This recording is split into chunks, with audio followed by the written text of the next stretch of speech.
অপারেশনটার কথা বলবো সেটা হচ্ছে কি সোয়েজিং অপারেশন।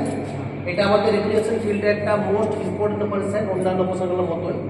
এই অপারেশনটা করার বেসিক ফান্ডা হলো বা ফর্মুলা হলো গিয়ে আউটার ডায়া কপার টিউবের আউটার ডায়ের সাথে 2 mm অ্যাড করলে পরে আমরা তার হাইট রাখি। আমাদের যে ব্লক থাকে, এই যে ব্লক আছে, এই ব্লকে চ্যাম্পারে যখন বাঁধবো, একে ব্লকে বাঁধবো, তার থেকে যে সাইজের কপারটি থাকবে তার থেকে কত উপর করলাম, এটা 6 + 2 8 mm 1/4 ইঞ্চ সমান অ্যাপ্রক্স 6 mm এর মতো হয়। কত থাকবে, এটা হাইটে কত থাকবে উপর থেকে কত বললো 6 + 2 সমান 8 mm। তাহলে 1/4 যে সাইজ আছে সেখানে আমি এটা বাঁধবো কপারটিটাকে, তারপরে এই হাইটটাকে আমি 8 mm এর মতো রাখবো। বুঝতে পেরেছি সবাই? তারপরে এর মধ্যে সোয়েজিং যে সমস্ত পছন্দ করতে হবে আমাদের, বিমারি করার থেকে শুরু করে যে সমস্ত পছন্দ করার পরে আমি একে সোয়েজিং বুঝতেই করে সোয়েজিং করবো।